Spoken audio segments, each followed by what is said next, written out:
Welcome back to the Everyday Veteran Podcast. I'm your host, Pat Keplinger.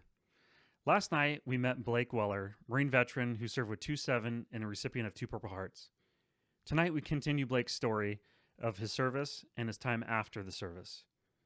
Thanks for joining us, and for all the veterans out there, happy Veterans Day. So you're a corporal?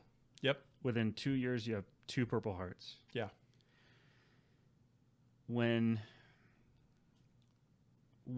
did people, because that probably brought some attention. A lot. Yeah. A lot. Yeah. I mean, 1 Purple Heart's from higher, a lot. Mm-hmm. So I went to the schoolhouse in 2009 as a corporal. Brand new, from the fleet to the street. And that's what we call it, from the fleet to the street, where we called it the pad. And we get all the Marines lined up, and we'd teach them, how to drive these trucks. And a lot of these staff sergeants and gunnies and first sergeants, they've been to Iraq, but nobody went to Afghanistan except for this corporal, And I have from fruit salad, and then they're like, "Whoa, okay, awesome." They know I've been through some stuff, so I think a lot of that gave me a lot of leniency to get away with a lot of crazy stuff that I did out there, right? Yeah. And not crazy illegal or anything like under the Marine Corps like code stuff, but a lot of like stuff where normally they'd be like, that's probably questionable. Probably shouldn't be yelling at that, young Marine like that, like at the schoolhouse. Yeah. And I had a lot of stuff built up. Yeah. And I never knew it, and I was drinking, and I was just getting totally just blackout drunk. Not like I'm going to go pass out. It was just different places. I was just passing out everywhere. And like I said, I had the wife at the time, and it was just bad. It was so toxic, man. And I think that I should have listened to my parents and my elders beforehand, because like I said, when I got back from Afghanistan, I wanted to grow up real quick. And a lot of them were like, don't do this, don't get married, like you don't know about this. And I never everything in my mind was everything was right. Right. I knew combat, I knew life and death. This is what I'm doing, and you can't stop me. Right. So I did it. And now I'm divorced. Now I was divorced and remarried, but it taught me a big lesson, big lesson, that you need to listen to the people in your life that actually care about you and that don't want to influence you to do something that you're going to regret. And I think that for me is my life lesson now to my kids, right? So don't make the same mistakes as we did. Yeah. Because we made a lot of them, right? But I tell people all the time, I'm like, I've made a lot of mistakes in my life, but I've never betrayed somebody, and I have never, ever let someone down that counted on me, right? So I think that was something that I took away from that whole experience. So you're back in Missouri. Yep, back in Missouri. And teaching young Marines how to drive multi-million dollar vehicles and having a good time. So at this time, you have something going on, but you're not labeling it or anything. You have some anger, you're drinking a lot. Your dad, what about your dad? So your dad was a Vietnam veteran, and now you're Iraq and Afghanistan veteran. What was your relationship like with your dad? Did things kind of open up a little bit at this time? No, I don't think so. Him and my mom were going through something at that time too. So he moved out and moved into his own place, and it was just an odd time. But I used to call him all the time and just talk about different stuff, but it was never about Iraq or Afghanistan. Like to me, I didn't want to bring anything back for him, and I don't think he wanted to bring anything for me. But I think he knew I drank a lot, and I had a problem, but he never spoke of it, because I think he knew that it would bring stuff up that just didn't need to be brought up. And I think he didn't want to hurt me in that way. Yeah. So, did you have any buddies or any family members talk about your drinking or, some of the behaviors that you were doing? No, because we were doing it together. And I think that, and then, so some of those Marines from 2-7 that didn't go to Afghanistan with me went to Missouri. And that's what influenced me to go to Missouri. Because I was like, oh, those Marines are there. I know who they are. So I'll go there. And we went there. We chatted about going there. And he's like, hey, come here. We'll have fun. Like, our families will be together, blah, blah, blah. I saw them sometimes not. Because I was in my own world. Yeah. Right? Yeah. So, yeah, I was, I think it was 2011. I think I drank an entire bottle of Jaeger by myself at a party by myself. And I had to go to the hospital. They had to pump my stomach. And I had to be at a new Marine promotion ceremony the next day. And so I was in the hospital, and people came to the hospital, my COs, and they're like, okay, go get some help. And I was like, nope, I'm good. I know what I'm, I had a disease.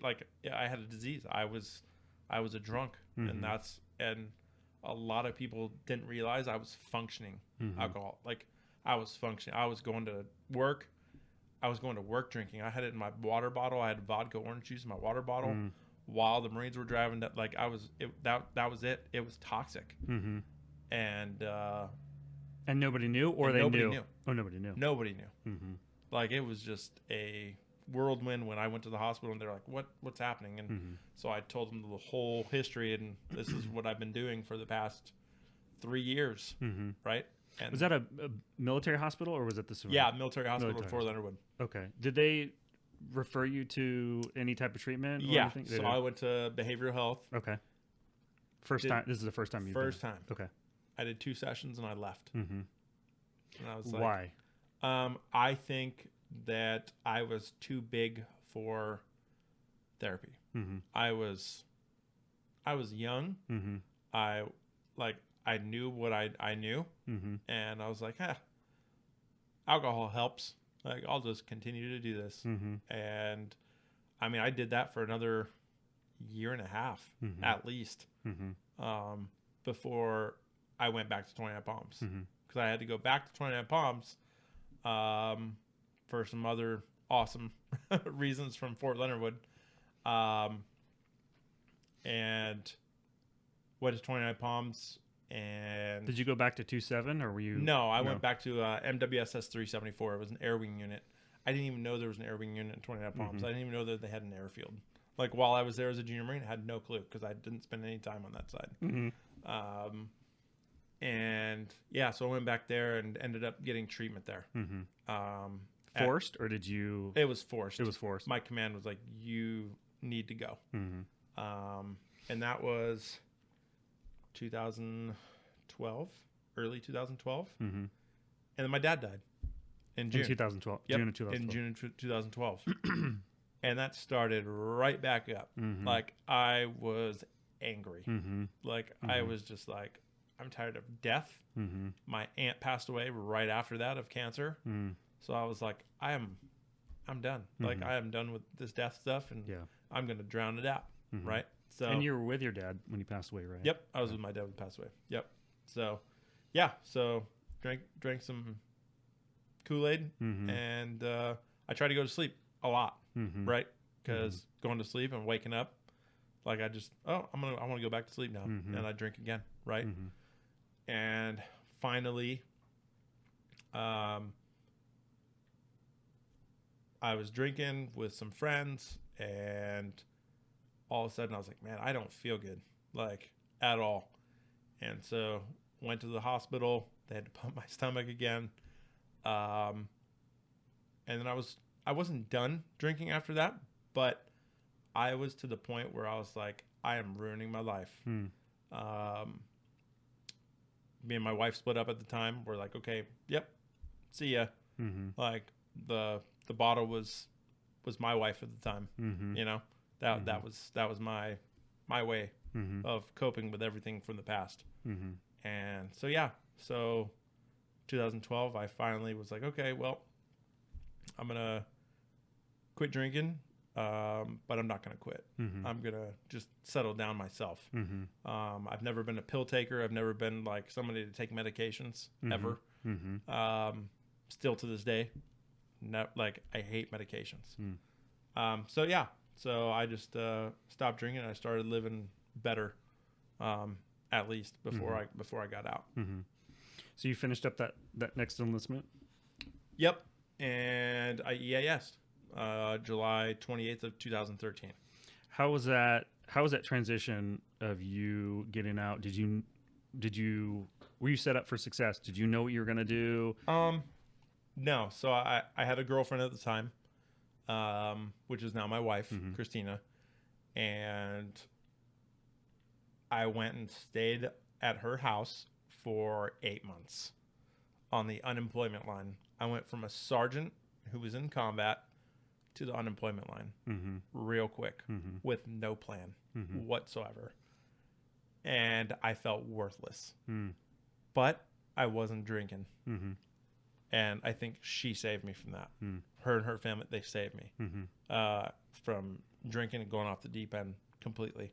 Because on several occasions, that's exactly what I wanted to do. But I didn't. So I ended up getting a job at Pechanga Casino. So I was there for 5 years, 4.5 years, and loved it. But that transition, there was none. It was, oh, you're EASing, and here's your class that you have to check in the box. And I think I went once, and I had the guy sign off on my stuff, and I left. It's interesting that you weren't put on any type of medical board after all your injuries. Do you feel like somebody dropped the ball, or was it just kind of, did you keep yourself from doing anything like that? Or? Yeah, so I was on a second limb due.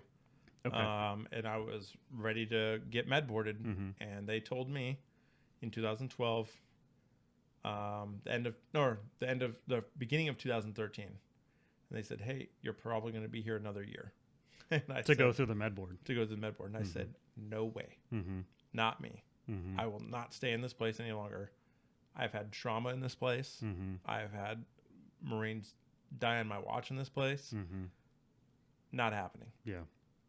So I brought my medical paperwork to the doc, and I said, "Hey, put me on full duty." He's like, "What?" I was like, "You're going to put me on full duty so I can get out of here." And I think that was July 26th, and I EAS July 28th. And that was it. And I left. And now I look back and I'm like, that was stupid. And I wish one of my senior Marines, or maybe even a junior Marine, would have been like, "What are you doing?" But I was in my own head, and I had my own issues going on. Like I said, going through a divorce, and so I was like, I'm done. So I left. So you left 29 Palms and came out to Temecula, or Temecula. Yeah, Menifee. Okay. Yep. And so, and you were living with Christina and her family, and her dad's a Marine. Yeah, her dad's a Marine. A Marine. Yeah. Yeah, man. So that was a different dynamic. And he was a San Diego police officer. He ended up getting his leg amputated from the Holiday Bowl of 2000. He was a San Diego police officer, and so I had a lot of respect for him, right? And so he let me stay there. To this day, I guess I just never asked him why. Like, why would you let me stay in your house and you had no idea who I was? I knew them for maybe 2 weeks. Maybe 2 weeks. How long did you stay at their house? 6 months. 6 months. Yep. 6 months. From July till January or February of 2014. When did you and Christina get married? We got married in July of 2015. Okay. Yep. Okay. So about a year and a half later. But we moved out and moved into an apartment over in Marietta and stayed there for a little while. Went to Pechanga. Quit Pechanga. I don't remember how long I was there. Can't remember. It's a couple months, maybe. And I left. So I was like, I'm not doing this job. Like I said, I was a sergeant in the Marine Corps, and I'm dealing with people who are addicts, right? And in my mind, I'm like, that's me. I'm like, I'm dealing with me here. I don't want to be here. So I left, and I went to go work at a construction site, and I don't even think I was there 3 months, and they laid me off because they didn't need me. There was like, I don't know if they didn't like me or if they just were like, hey, we don't need you. Like, you're out of here. You and 3 others, we don't need you. Did that feel like rejection to you personally, or was it just? No, I didn't even think I was worried about it. Honestly, I was like, man, well, I can do something else. I didn't like the job as is. Like, it was not hard work, but I felt like I was in the Marine Corps. Like, I felt like I was doing dispatch, and cars or trucks were coming in, coming out. And what's funny is, I talked to my boss at Pechanga. I said, hey, can I come back? She's like, of course. So I came right back in a different position where I wasn't dealing with the same people I was dealing with before. So, yeah, it was totally different the next time around. And then I stayed there for 4 more years. 4 more years? Yeah. So 3 years. 2015, 2018. So. And that's when I met you. Yep. And that's when you met me, man. 2018. Yeah. So that transition was horrible. Brutal. Brutal. Yeah. What do you think the Marine Corps, your leaders, could have done differently for you for that transition? I don't know if it's because I did my self-sabotage or I just didn't listen. But maybe it's because I didn't listen, and 2, maybe they didn't have the right tools at the time either. Right? Because we're still in a war. Still 2013. We're still people are in Marja, Afghanistan, right? And they're pushing people out and getting new people in, and we're a number, right? Essentially we are a number to the Marine Corps at the end of the day. And yeah, they care, but at the same time, it's like, okay, well, this guy's good now. He's going to go do his own thing. He's got his own mind. He survived 8 years in the Marine Corps, so let him go. Yeah. And that's what happened. And I don't know. I think it was self-sabotage, but at the same time, I'm like, maybe there was something else that they could have helped me with. Like a job fair, like something at that time where. And there wasn't any of those. There was nothing. It was, hey, give your medical record to the DAV guy. And he's like, if there's anything in here, and I remember this, he's like, if there's anything in here that makes sense, take your medical record, go get a copy, and bring it back to me. And that's what I did. And 6 months later, after I got out of the Marine Corps, it was 100%. 100%. From the VA. And right there, I was like, okay, well, I definitely could have retired out of here. Because it was surreal. Because I didn't know at the time that that's like unheard, like, okay, that's not really heard of. But 6 months, 100%, and I've been that way ever since. And right? no fighting the VA, nothing. It's just it was just like 100%. Okay, here you go. Yep. So, did you put in claims for all your injuries, or was it? No. So things started coming up afterwards too. Like years afterwards, I started feeling different stuff, like esophagus issues, GERD. My back started getting worse, probably because I started gaining weight. But my back started getting worse and worse and worse, and my PTSD was getting worse and wasn't getting better. And to this day, I've denied treatment. Like, not denied treatment, but I have not went to the treatment that I've wanted to go to. Why is that? I think my entire life I've dealt with my own things. And it's worked for me, right? So I stopped drinking pretty much cold turkey. And it worked for me. I don't really talk about a lot of stuff, and it works. It works for me, right? A lot of people, they boil that stuff in, and it haunts them. It doesn't haunt me. It just motivates me. I think it motivates me to be like, okay, got to do something else. Yeah, like, got to do this, got to honor this guy, got to, push forward for this and be done with it, and not let it eat me. right? Because a lot of veterans, they get out and they let that PTSD boil and boil and boil and boil until it goes over the top. And it went over the top for me. But then the water settled, right? And I think I turned the burner off because it doesn't affect me the way like I think it would, but then it does. Like it'll pop up out of nowhere, right? Like I'll just be driving down the road and I'll be like, oh man, like what happened to me? And so I think that's where I can sit back and laugh about it and be like, yeah, you know what? I'm screwed up. Like I know I am, but that's okay. And all that matters is what's in between my rib cage at the end of the day, right? So I was like, yep, there it is. And I keep going, you know. So how did that feel getting that label of PTSD? So my dad for sure had PTSD, like growing up. He'd yell at me all the time, and I'm like, why is this dude yelling for no reason, right? Why is he saying the same thing 5 times, like over and over? And then I'm just like, and then I don't actually say yes, and he gets mad at me for not acknowledging, right? So actually labeling that, I mean, I guess it shows other people's strength that, you know, that even if you do have this, you know, post-traumatic stress, that you can overcome stuff still, and not let it haunt you, you know? And, yeah, there's a lot of Marines out there that I wish that it wouldn't haunt, right? Because when I came back since 2008, there's been at least 35 suicides in my battalion, right? In 2-7. In 2-7. So those hit me harder than any other death, I think, out there that I hear in the news or anything. Like, these are my guys, my time frame, and they're committing suicide. Like, for what? So the Taliban has just shot a 3,000-mile bullet right back here at home. And that, to me, is they won, right? Or they're winning. And I'm not accepting that.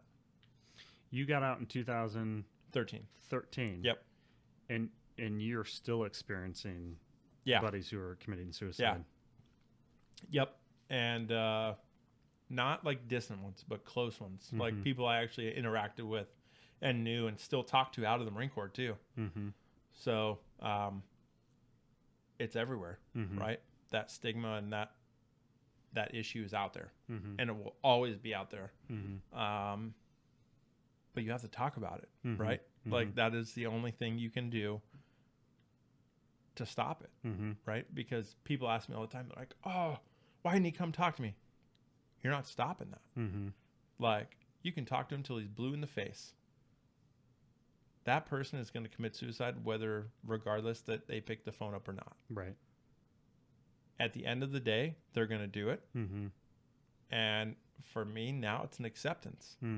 It's like, well, they went out on their sword, and that's what they think they did.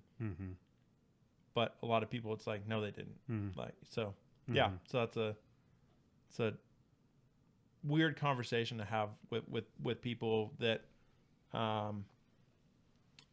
didn't serve in the military, right? Like, and they didn't experience that trauma, those traumas and those issues with those certain situations, right? And 2-7's known for having the most, is it the most post-combat suicides? Suicides. Yep. Yeah. So, and we had one 3 weeks ago. 3 weeks ago. Yep. And went to the memorial, gave his parents our unit flag, and then we left. You know, so yeah, so that was rough. That was a rough one. What are some of the things that you've been doing to, you know, since you got out, to kind of deal with your PTSD? Some of your releases. Yeah, so I talk to people a lot. Like, even if it's not about what's going on, it's everyday life struggles. I think that is a key thing to suicide, and it's finding a purpose. And my purpose now is to help vets any way, shape, or form that I can do. And my wife's like, oh, what are you doing? I'm like, I'm on the phone. I'm talking to a vet, or I'm sending a message to a vet, and it's like, okay, got it. And she doesn't. I think she understands now. I mean, it's taken her a while to be like, why is he on the phone, like FaceTiming with these guys at 11:30 at nighttime? Some nights. So I think it's just talking, and especially reconnecting. Like I reconnected with the Bell family, right? Reconnecting with certain people that from my past where it has haunted me. Things have haunted me, and I've reconnected with those people, those family members, and knowing that they're continuing life, right? And continuing that legacy. So is it okay if I share how we met? Yeah, absolutely. So so I was working for the congressman, and we're not gonna say which congressman, but we were working for a congressman, and I was his Wounded Warrior Fellow, and then I was being pulled onto his staff in a different capacity. And so we were looking for, or basically my replacement, excuse me. And we put the announcement out there. We kind of had an idea of, well, at least we thought we knew who we wanted. And we have a mutual friend who shared the job announcement with you, right? Yep. And we interviewed so many people for that position. And so the Wounded Warrior Fellowship Program through the House of Representatives initially was started. There was 50 across the nation, 25 red, 25 blue. It didn't matter who you got sent to. It was the veteran was working for the military and the veterans, doing casework or whatever capacity that congressman needed or congresswoman needed. And so it wasn't a political thing, right? It was just you go to that person. It didn't matter what your political beliefs were, but that's how you got assigned. And then over the years, it has grown quite a bit, across the country to get more veterans in those roles, which is pretty amazing. But I remember the day that you walked in that office, and there was something about you that was so different than any other person that we talked to. And it was the way you talked to us, the way you presented yourself. You were humble, and you set yourself apart from everybody else. And these were, other Marines that were there, other Army veterans, and every branch was represented. And you stood out to me because I interviewed you first. Yep. And I remember immediately when you left, I'm like, that's it. That's the one. And I went back into the office and I said, I just found our new fellow. And one of the coworkers at the time, Lisa, she's like, tell me who it was. And I was like, nope. I just want to see if I gauge this right. I want you to talk to these people and tell me what you think. And when she met you, it was the same thing. It was like, there was something about you, Blake, that just was like this energy, humbleness, and just, you're a super cool dude. I'm so glad we met and that we're friends, because what I've learned since I've met you is that you make other people's lives so much better, in veterans' lives, right? And so it was cool to get to meet you, right? And nobody knew you had 2 Purple Hearts. It wasn't one of those things where like, oh yeah, I'm, Marine Sergeant, I did all this stuff. And oh, by the way, I've got 2 Purple Hearts. Nobody knew about it. The only way we found out about it is because I looked you up on Facebook, and I was like, and I was going, you kind of look at, you start searching people, and I'm looking, I'm like, that's a Purple Heart. Wait, there's 2 of them, and then once I found that out, it was game over. It was like, this guy is not about himself. He's about truly the mission of helping veterans.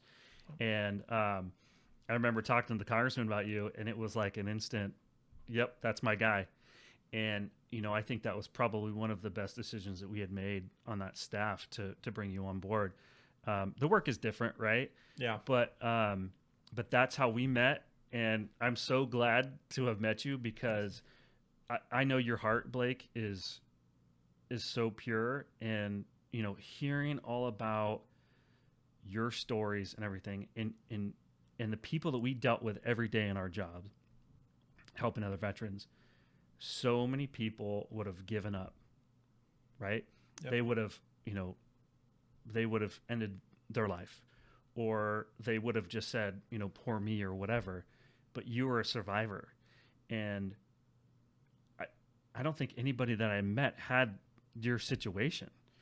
And I mean, everybody goes through things, right? And even, I remember when we went into Iraq, Marines that just by going there got PTSD. They were so scared out of their minds. Yeah. Like, you see these things on the news and you're like, oh crap. And then just freak out. And you're like 18-year-old kids, right?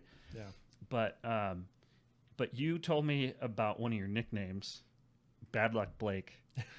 And it resonates every day of my life. Yeah.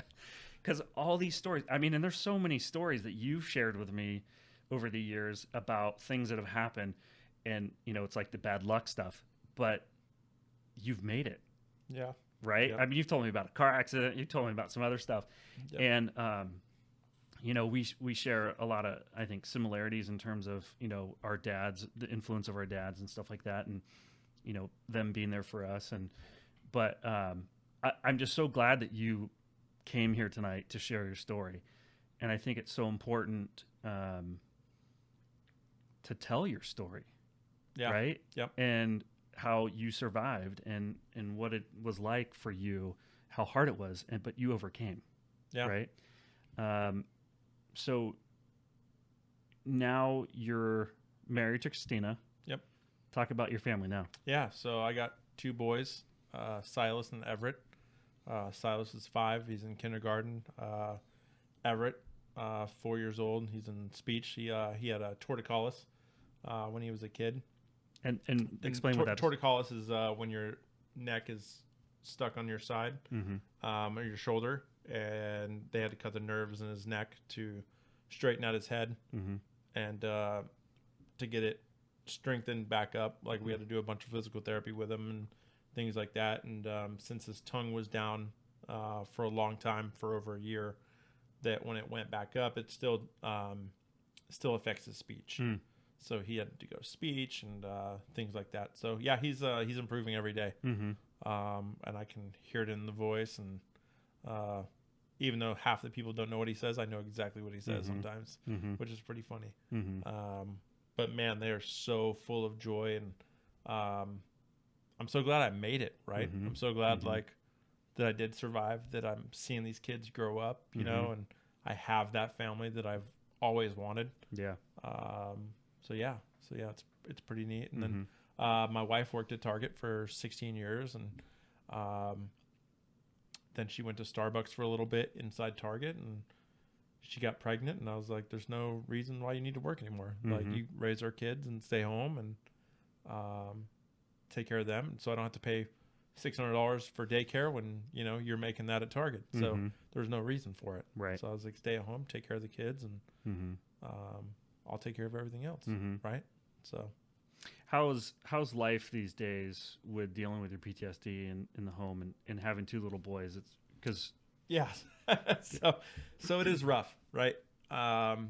You have those episodes. You try to realize that those are children.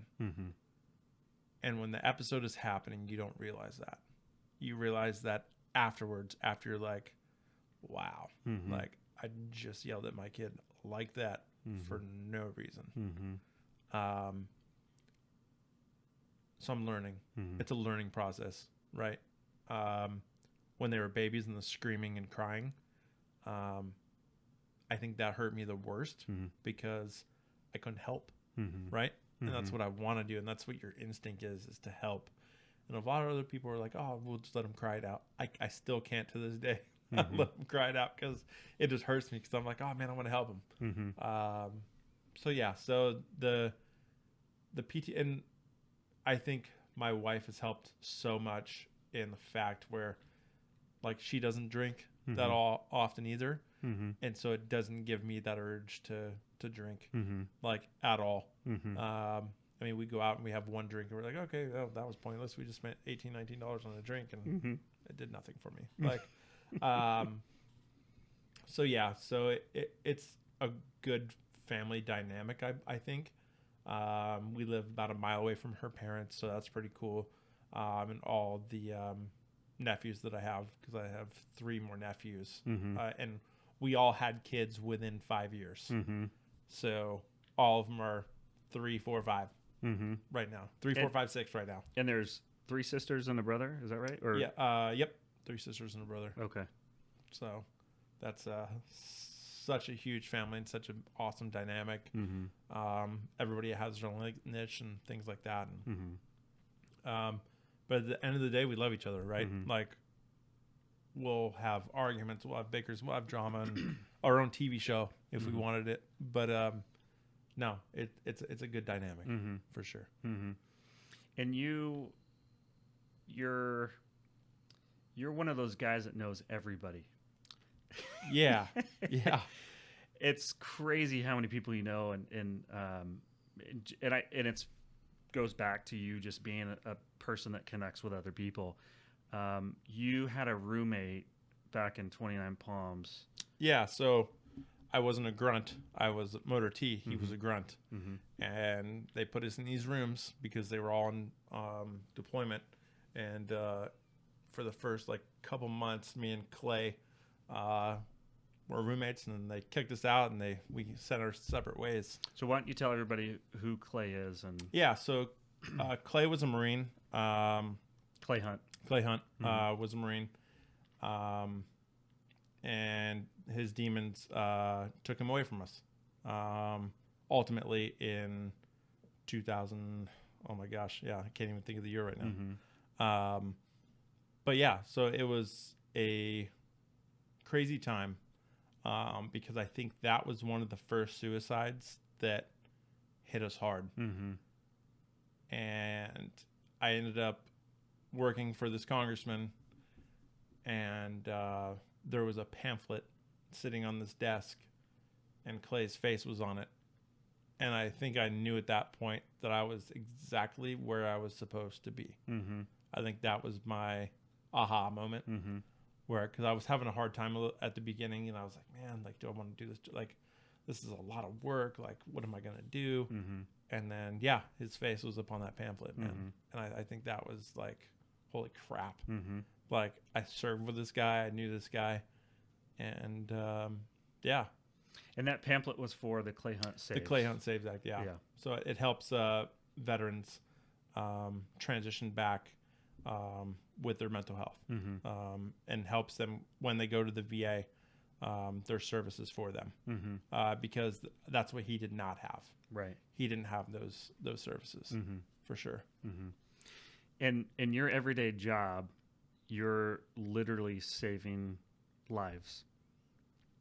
You're helping veterans, and you're helping with legislation for the next generation of veterans. One of the things that I think that we've worked on for a while, and you kind of picked up the ball when I left, is the burn pits, right? Yep.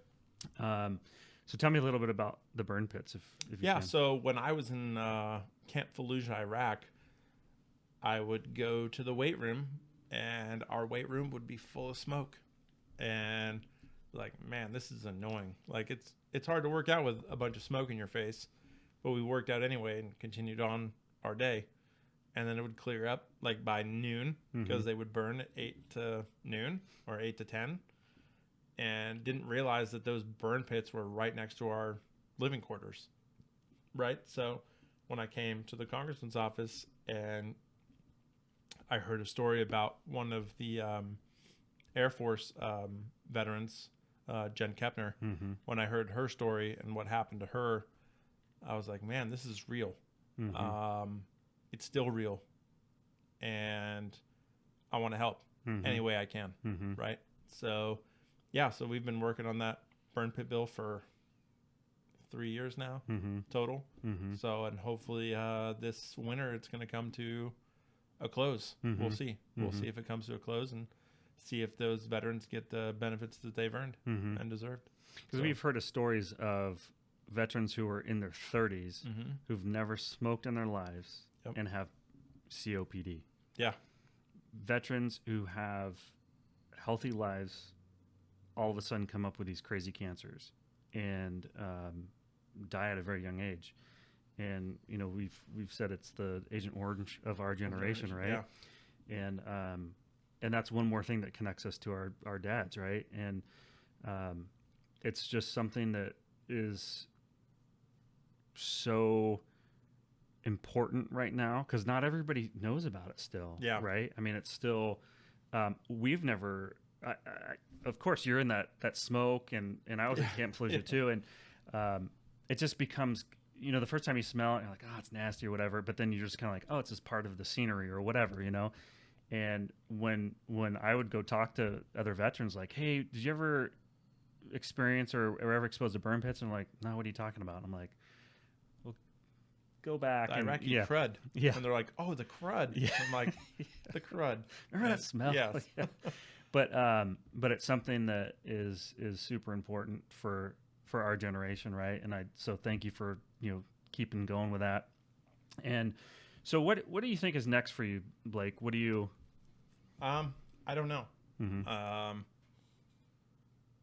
As we are so similar, I like to jump ship, man, and just do what I like to do, mm-hmm. And right now I'd like to help vets. Mm-hmm. And so my next chapter, I don't know. Mm-hmm. I haven't looked that far. Mm-hmm. I probably need to look that far, but mm-hmm. I haven't. Mm-hmm. So I'm not sure what is in store for me. Mm-hmm. I know right now that I'm healthy, my family's healthy. During these awesome times, mm-hmm. and I'm going to keep it that way, mm-hmm. right? Mm-hmm. So. Mm-hmm. So your next steps you don't really know, but you're optimistic, you're a survivor, you're overcomer, and there's no doubt that you're going to be so successful in anything you do. I mean, you have been.